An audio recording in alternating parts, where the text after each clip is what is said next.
এই মৌলভীবাজার ব্রিটিশ আমলের যোগাযোগের দিক থেকে একটা চমৎকার জায়গা ছিল, কিন্তু আফসোস বাংলাদেশের বহু জায়গায় শিক্ষা জাতির মেরুদণ্ড, শিক্ষার গুরুত্বপূর্ণ প্রতিষ্ঠান গড়ে তোলা হয়েছে, কিন্তু মৌলভীবাজারে আজ পর্যন্ত শিক্ষার কোনো ভালো প্রতিষ্ঠান সরকারি উদ্যোগে গড়ে তোলা হয়নি।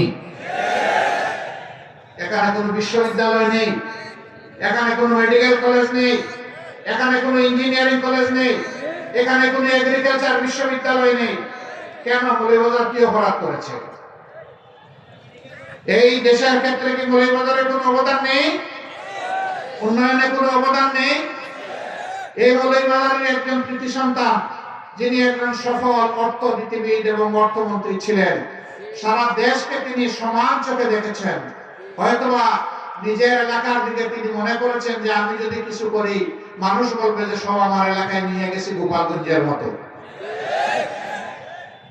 তাকে শ্রদ্ধা জানাই। তিনি যা পেরেছেন করেছেন, আমাদেরকে রাস্তা দেখিয়েছেন। বর্তমান সরকারের কাছে আমাদের দাবি, আপনারা যদি এক থেকে আর একটি গুরুত্বপূর্ণ শিক্ষা প্রতিষ্ঠানের সিদ্ধান্ত নেন, সেটা যেন মৌলভীবাজারকে দিয়ে শুরু হয়। কমপক্ষে একটা দিয়ে শুরু করেন, হয় একটা মেডিকেল কলেজ দেন, অথবা একটা ইউনিভার্সিটি দেন, অথবা একটা ইঞ্জিনিয়ারিং কলেজ দেন, অথবা একটা এগ্রিকালচার ইউনিভার্সিটি দেন। একটা দিয়ে শুরু করেন, বাকিটা পরবর্তী নির্বাচিত সরকার এসে করবে, তখন আমরা দাবি জানাবো।